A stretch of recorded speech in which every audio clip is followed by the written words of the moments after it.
Bencana banjir bandang dan tanah longsor melanda 3 provinsi di Pulau Sumatera Aceh, Sumatera Utara, Sumut, dan Sumatera Barat, Sumbar, sejak beberapa waktu lalu. Hingga kini, proses evakuasi dan pencarian para korban masih terus dilakukan tim SAR gabungan. Presiden RI Prabowo Subianto juga telah meminta seluruh kekuatan nasional dikerahkan untuk menangani bencana di wilayah Sumatera tersebut. Selain itu, pada Senin 1 Desember pagi ini, Prabowo terbang ke Tanah Andalas untuk meninjau langsung lokasi terdampak banjir dan longsor di Pulau Sumatera itu. Update data korban. Korban meninggal dunia akibat bencana banjir dan longsor yang menerjang Sumatera Utara, Sumatera Barat, dan Aceh bertambah menjadi total 442 orang berdasarkan data terbaru Badan Nasional Penanggulangan Bencana, BNPB, per Minggu 30 November petang.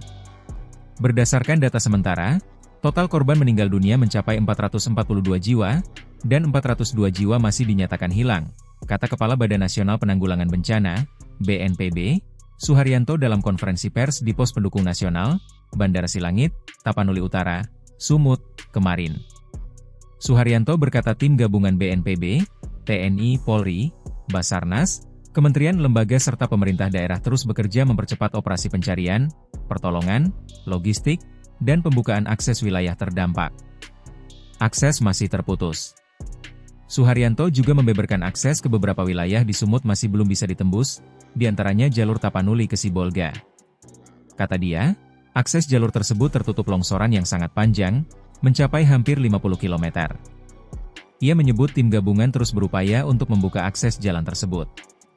Menurutnya, akses tersebut kemungkinan baru bisa dibuka sepenuhnya dalam 3 hingga 4 hari mendatang. Di Aceh, beberapa wilayah yang perlu mendapat perhatian adalah Aceh Tamiang, Bener Meriah, dan Aceh Tengah. Seperti Tapanuli dan Sibolga, wilayah-wilayah ini menghadapi masalah akses. Sementara di Sumbar, wilayah-wilayah yang terdampak bencana ini bisa diakses lewat jalur darat. Beberapa wilayah terdampak Sumbar adalah Kota Padang, Padang Pariaman, Solok, Agam, Tanah Datar, dan Padang Panjang. Ribuan kayu penuhi pantai Parkit. Sebuah video memperlihatkan tumpukan ribuan potongan kayu memenuhi pantai Parkit di Kota Padang, Sumatera Barat setelah banjir bandang terjadi di wilayah tersebut. Dalam video yang diunggah akun Instagram Antara Necom, terlihat tumpukan kayu itu memenuhi area muara dan bibir pantai Parkit pada Jumat 28 November. Masih dalam video itu, terlihat air pantai tampak berwarna kecoklatan. Selain tumpukan kayu, berbagai sampah juga terlihat menumpuk di lokasi. Terkait hal ini, Kementerian Kehutanan, Kemenhut, masih menelusuri sumber dan penyebab ribuan kayu gelondongan yang terbawa banjir di Sumatera. Direktur Jenderal Penegakan Hukum, Gakum, Kemenhut Dwi Janwanto Nugroho mengatakan kayu-kayu yang terbawa banjir di Sumatera dapat berasal dari beragam sumber. Mulai dari pohon lapuk, pohon tumbang, material bawaan sungai, area bekas penebangan legal, hingga penyalahgunaan pemegang hak atas tanah, HAT, dan pembalakan liar, illegal logging. Penjarahan gudang Bulog dan minimarket. Puluhan warga korban banjir dan longsor melakukan penjarahan di gudang Bulog Sarudik, Kota Sibolga, Sumatera Utara pada Sabtu 29 November.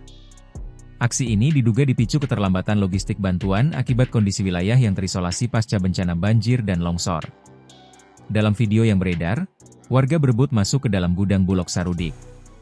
Kemudian mereka membawa berkarung-karung beras, minyak goreng. Pemimpin wilayah Bulog Sumatera Utara, Budi Cahyanto membenarkan kejadian itu. Tak hanya gudang Bulog Sarudik Sibolga, penjarahan juga terjadi di Tapanuli Tengah. Masyarakat yang menjadi korban dan longsor di Tapteng menjarah sejumlah minimarket.